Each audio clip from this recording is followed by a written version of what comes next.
ಶ್ರೀ ಗುರುಭ್ಯೋ ನಮಃ. ಹರಿ ಓಂ. ಎಲ್ಲ ನನ್ನ ಸಹೃದಯಿ ಆಸ್ತಿಕ ಜ್ಯೋತಿಷ್ಯ ಮಿತ್ರರಿಗೆ ಜ್ಯೋತಿಷಿ ವಾಸ್ತುತಜ್ಞ ಡಾಕ್ಟರ್ ವಿಶ್ವನಾಥ್ ಭಾಗವತ್ ಮಾಡುವಂತಹ ನಮಸ್ಕಾರಗಳು, ವಂದನೆಗಳು. ಸ್ನೇಹಿತರೆ, 2024 ಜುಲೈ ತಿಂಗಳಿನ ಮಾಸ ಭವಿಷ್ಯ ಸಿಂಹರಾಶಿಯ ಮತ್ತು ಸಿಂಹ ಲಗ್ನದ.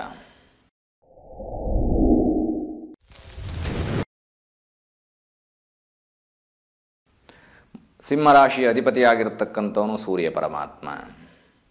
ಮಘ ನಕ್ಷತ್ರ, ಪುಬ್ಬ ನಕ್ಷತ್ರ ಹಾಗೂ ಉತ್ತರ ನಕ್ಷತ್ರದಕ್ಕೆ ಸಿಂಹರಾಶಿ ಬರುತ್ತೆ. ಸಿಂಹರಾಶಿಯ ಜುಲೈ ತಿಂಗಳಿನ ಗ್ರಹಸ್ಥಿತಿಗಳನ್ನು ನೋಡ್ತಾ ಹೋಗೋಣ.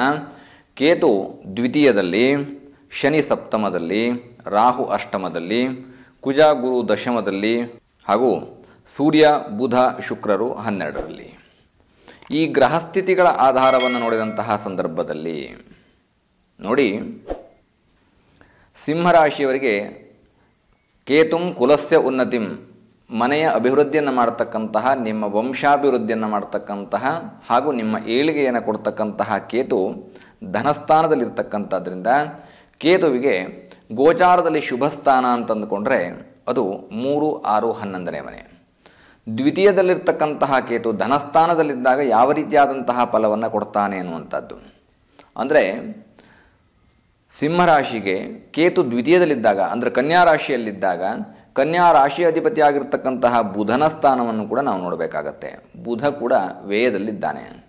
ನೋಡಿ, ಬುಧನಿಗೆ 2, 4, 6, 8, 10 ಮತ್ತು 11ನೇ ಮನೆ ಬುಧನಿಗೆ ಗೋಚಾರದಲ್ಲಿ ಶುಭ ಸ್ಥಾನ. ಹಾಗಾಗಿ ಬುಧನ ಫಲವನ್ನು ಕೂಡ ನೋಡಿ ನಿಶ್ಚಯಿಸಬೇಕಾಗುತ್ತೆ ಕೇತು ಯಾವ ರೀತಿಯಾಗಿರ್ತಕ್ಕಂತಹ ಫಲವನ್ನು ಕೊಡ್ತಾನೆ ಅನ್ನುವಂಥದ್ದು.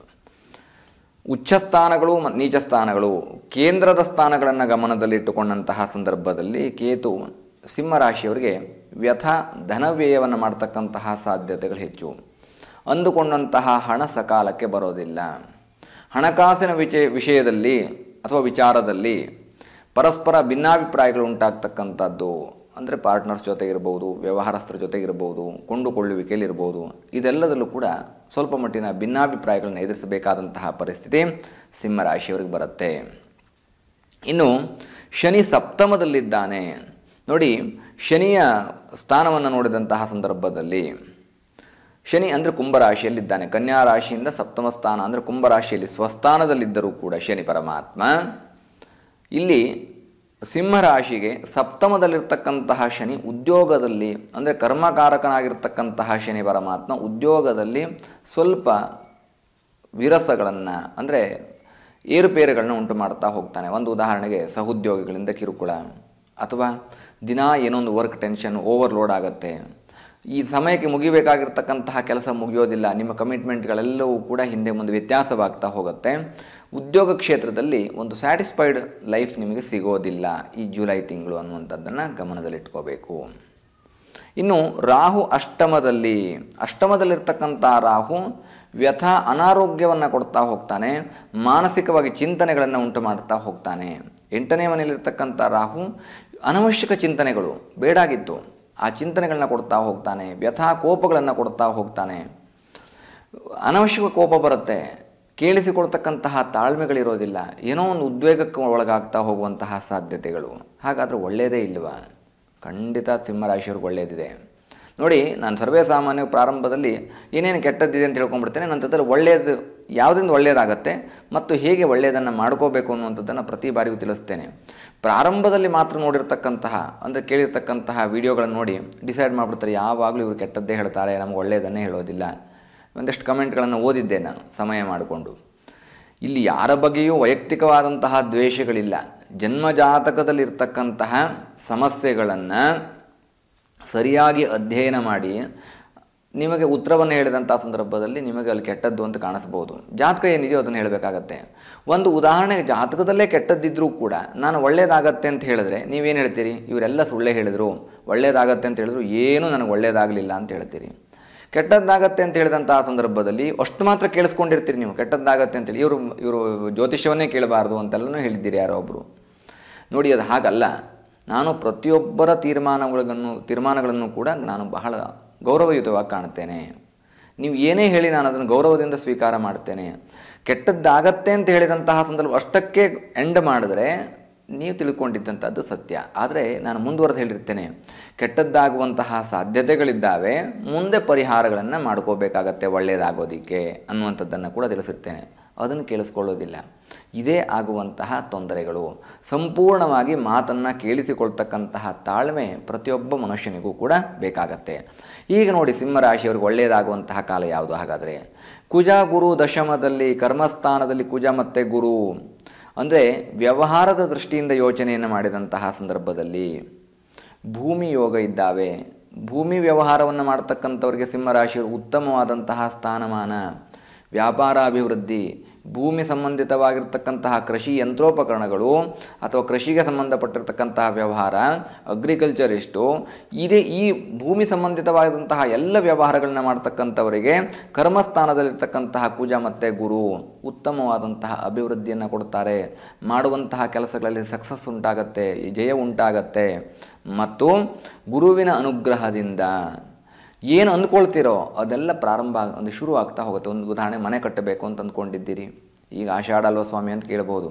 ನೋಡಿ, ಆಷಾಢದಲ್ಲಿ ಯಾರೂ ಪ್ರಾರಂಭ ಮಾಡೋದಿಲ್ಲ, ಆದರೆ ಅದಕ್ಕೆ ಬೇಕಾಗಿರ್ತಕ್ಕಂತಹ ಪೂರಕ ತಯಾರಿಗಳನ್ನು, ಬೇರೆ ಕೆಲಸ ಅಂದರೆ ಬೇರೆ ಯಾವುದೇ ಒತ್ತಡಗಳಿಲ್ಲದೆ ಇರೋದ್ರಿಂದಾಗಿ ನೀವು ಹೋಗಿ ಅದಕ್ಕೆ ಬೇಕಾಗಿರ್ತಕ್ಕಂತಹ ಹಣಕಾಸಿನ ವ್ಯವಸ್ಥೆ ಅಥವಾ ಉತ್ತಮವಾದಂತಹ ಕಟ್ಟಡ ನಿರ್ಮಾಣ ಮಾಡ್ತಕ್ಕಂತಹ ವ್ಯಕ್ತಿಗಳ ಸಂಪರ್ಕ ಮಾಡ್ತಕ್ಕಂಥದ್ದು, ಅದಕ್ಕೊಂದು ಪ್ಲ್ಯಾನ್ ಹಾಕ್ತಕ್ಕಂಥದ್ದು, ಹೇಗೆ ನನ್ನ ಜೀವನದಲ್ಲಿ ನಾನು ಮನೆಯನ್ನು ಕಟ್ಟಬೇಕು ಅಥವಾ ಸ್ಥಳವನ್ನು ವೀಕ್ಷಣೆ ಮಾಡ್ತಕ್ಕಂಥದ್ದು, ಸ್ಥಳಕ್ಕೆ ಏನೇನು ಹೊಂದಿಸ್ಕೊಳ್ಳಬೇಕು ಅನ್ನುವಂಥದ್ದು ನೋಡುವಂಥದ್ದು, ಅಥವಾ ಅದಕ್ಕೆ ಬೇಕಾಗಿರ್ತಕ್ಕಂತಹ ಡಾಕ್ಯುಮೆಂಟ್ಸ್ಗಳಿಗೆ ಓಡಾಡುವಂಥದ್ದು, ಈ ಎಲ್ಲ ಕೆಲಸಗಳನ್ನು ಕುಜ ಮತ್ತು ಗುರು ದಶಮದಲ್ಲಿದ್ದಾಗ ನಿಮಗೆ ಸಂಪೂರ್ಣವಾಗಿ ನಿರ್ವಹಿಸ್ತಾರೆ.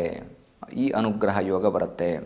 ಸೂರ್ಯ ಬುಧ ಶುಕ್ರ ನೋಡಿ, 12ನೇ ಮನೆಯಲ್ಲಿರ್ತಕ್ಕಂತಹ ಸೂರ್ಯ ಬುಧ ಶುಕ್ರರು ಕೂಡ ನಿಮಗೇನು ತೊಂದರೆಯನ್ನು ಮಾಡೋದಿಲ್ಲ. ವ್ಯಥಾ ಧನವ್ಯಯವಾಗತ್ತೆ ಅನ್ನೋದೊಂದು ಬಿಟ್ಟರೆ ಆರೋಗ್ಯಾಭಿವೃದ್ಧಿ ಆಗತ್ತೆ, ಬುದ್ಧಿ ತುಂಬ ಚೆನ್ನಾಗಿ ಕೆಲಸ ಮಾಡುತ್ತೆ, ಮತ್ತು ಹಣ ಬಂದಷ್ಟು ಕೂಡ ಅದು ದುಂದುವೆಚ್ಚಗಳಾಗೋದಿಲ್ಲ ಅಥವಾ ದುರ್ವ್ಯಸನಗಳಿಗೋಸ್ಕರವಾಗಿ ನೀವು ಅದನ್ನು ಉಪಯೋಗ ಮಾಡೋದಿಲ್ಲ.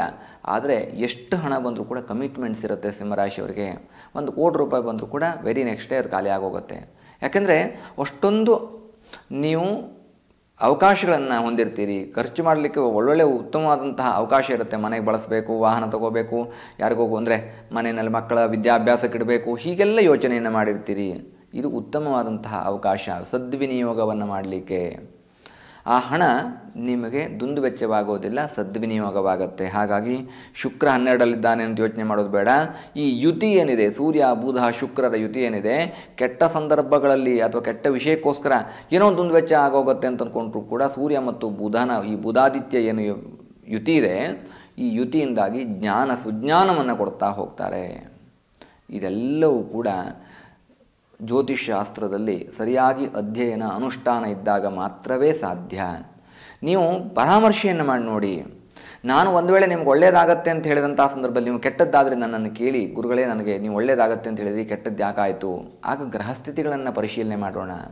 ಕೆಟ್ಟದ್ದಾಗತ್ತೆ ಅಂತ ಹೇಳಿದಾಗ ನೀವು ಒಳ್ಳೆಯದು ನಡೀತಾ ಇದ್ದರೆ ಅದನ್ನೂ ಕೇಳಿ, ಗುರುಗಳೇ ನೀವು ಕೆಟ್ಟದ್ದಾಗತ್ತೆ ಅಂತ ಹೇಳಿದ್ರಿ, ಒಳ್ಳೆಯದು ಯಾಕಾಯಿತು? ಆಗ ನಿಮ್ಮ ಅನುಷ್ಠಾನ ಬಲ, ದೈವಿ ಬಲ ಹಾಗೂ ನಿಮ್ಮ ಆತ್ಮಶಕ್ತಿಯಿಂದಾಗಿ ಉತ್ತಮವಾದಂತಹ ಫಲ ಸಿಗತ್ತೆ ಅನ್ನುವಂಥದ್ದು.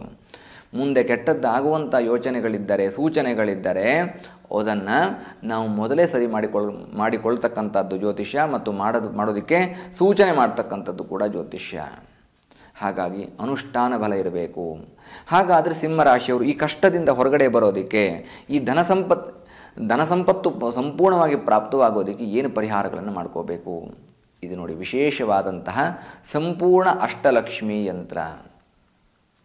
ಧನಲಕ್ಷ್ಮಿ, ಧಾನ್ಯಲಕ್ಷ್ಮಿ, ವಿದ್ಯಾಲಕ್ಷ್ಮಿ, ಸಂತಾನಲಕ್ಷ್ಮಿ, ಹೀಗೆ ಎಲ್ಲ ರೀತಿಯಾಗಿರ್ತಕ್ಕಂತಹ ಲಕ್ಷ್ಮೀ ಅನುಗ್ರಹಕ್ಕೆ ಕೃಪಾಕಟಾಕ್ಷ ಆಗಲಿಕ್ಕೆ ಬೇಕಾಗುವಂತಹ ಯಂತ್ರಗಳ ರಚನೆ ಇಲ್ಲಿದೆ. ಅದೇ ರೀತಿಯಾಗಿ ಮಧ್ಯದಲ್ಲಿ ಅಣಿಮ, ಲಘಿಮ, ಗರಿಮ, ಪ್ರಾಪ್ತಿ, ಈ ರೀತಿಯಲ್ಲಿ ಶ್ರೀಚಕ್ರದ ಆರಾಧನೆಗೆ ಬೇಕಾಗುವಂತಹ ಶಕ್ತಿಗಳನ್ನು ತುಂಬಿರ್ತಕ್ಕಂತಹ ಯಂತ್ರ. ಈ ಯಂತ್ರವನ್ನು ಇಟ್ಟು ಪೂಜಿಸ್ತಕ್ಕಂಥದ್ರಿಂದ ಸಿಂಹರಾಶಿಯವರಿಗೆ ಎಲ್ಲ ರೀತಿಯಾಗಿರ್ತಕ್ಕಂತಹ ಕಷ್ಟಗಳು ದೂರವಾಗುತ್ತೆ, ಉತ್ತಮವಾಗಿರ್ತಕ್ಕಂತಹ ಆರೋಗ್ಯ, ಆಯುಷ್ಯ, ಐಶ್ವರ್ಯಗಳು ಪ್ರಾಪ್ತವಾಗುತ್ತೆ. ಇದರ ಹೊರತಾಗಿಯೂ ಕೂಡ ನಿಮ್ಮ ಸಮಸ್ಯೆ ಪರಿಹಾರ ಆಗಲಿಲ್ಲ ಅಂತಾದರೆ ಕೆಳಗಡೆ ನನ್ನ ನಂಬರ್ ಇದೆ, ವಾಟ್ಸಪ್ ಮಾಡಿ. Date of birth, time of birth, place of birth WhatsApp ಮಾಡಿ. ನಿಮ್ಮ ಭವಿಷ್ಯವನ್ನು ನಾನು ತಿಳಿಸ್ಕೊಡ್ತೇನೆ. ಅದು ಅತಿ ಕಡಿಮೆ ವೆಚ್ಚದಲ್ಲಿ ಮತ್ತು ಯಾವುದೇ ರೀತಿಯಾಗಿರ್ತಕ್ಕಂಥ ಯಜ್ಞ ಯಾಗಗಳ ಸಲಹೆ ಇಲ್ಲದೆ ಅತಿ ಕಡಿಮೆ ವೆಚ್ಚದಲ್ಲಿ ನಮ್ಮನ್ನು ಹೇಗೆ ನಾವು ಸರಿ ಮಾಡಿಕೊಳ್ಳಬಹುದು ಅನ್ನೋದನ್ನು ಕೂಡ ತಿಳಿಸಿಕೊಡ್ತೇನೆ. ಯಾಕೆಂದರೆ ಎಲ್ಲ ಸಮಸ್ಯೆಗಳಿಗೂ ಕೂಡ ಯಜ್ಞಯಾಗವೇ ಪರಿಹಾರವಲ್ಲ. ಯಂತ್ರಗಳಿಂದ, ತಂತ್ರಗಳಿಂದ, ಮಂತ್ರಗಳಿಂದ ನಮ್ಮ ಅನುಷ್ಠಾನ ಸಿದ್ಧಿಯನ್ನು ಜಾಗೃತ ಮಾಡಿಕೊಂಡ್ರೆ ಎಲ್ಲ ಸಮಸ್ಯೆಗಳು ದೂರವಾಗುತ್ತೆ. ಉತ್ತಮವಾಗಿರ್ತಕ್ಕಂತಹ ಪ್ರಾಜ್ಞ ಜೀವನ ಪ್ರಾಪ್ತವಾಗುತ್ತೆ. ಅಂದರೆ ಬುದ್ಧಿವಂತ ಜೀವನ ಹೇಗೆ ಜೀವನ ಮಾಡಬೇಕು ಅನ್ನೋದು ಗೊತ್ತಾಗತ್ತೆ ನಮಗೆ. ಹಾಗಾಗಿ ಸಿಂಹರಾಶಿಯವರಿಗೆ ಜುಲೈ 2024 ತುಂಬ ಉತ್ತಮವಾದಂತಹ ಮಾಸವಾಗಲಿ. ಯಾವುದೇ ಕಷ್ಟಗಳಿದ್ದರೂ ಪರಿಹಾರವಾಗಲಿ. ಆ ಅಷ್ಟಲಕ್ಷ್ಮಿ ಅನುಗ್ರಹದಿಂದ ಲಕ್ಷ್ಮೀ ಕಟಾಕ್ಷ, ಧನ ಸಂಪತ್ತೊಂದಿದ್ದರೆ ಎಲ್ಲ ಕಷ್ಟಗಳನ್ನು ದೂರ ಮಾಡ್ಕೊಳ್ಬೋದು. ಅನಾರೋಗ್ಯ ಬಂದರೆ ದೂರ ಮಾಡ್ಕೋಬೋದು. ಯಾವುದೋ ಒಂದು ಕಷ್ಟ ಕಾಲ ಬಂತು ಅಂದರೆ ಅದನ್ನು ದೂರ ಮಾಡ್ಕೋಬೋದು. ಧನ ಸಂಪತ್ತು ಮನುಷ್ಯನಿಗೆ ಬೇಕಾಗತ್ತೆ. ಅದರಲ್ಲೂ ಕೂಡ ಸಿಂಹರಾಶಿಯವರಿಗೆ ಕಮಿಟ್ಮೆಂಟ್ ಜಾಸ್ತಿ, ಒಳ್ಳೆಯ ಕೆಲಸಗಳನ್ನ, ಸತ್ಕಾರ್ಯಗಳನ್ನು ಮಾಡ್ತಕ್ಕಂಥವ್ರು.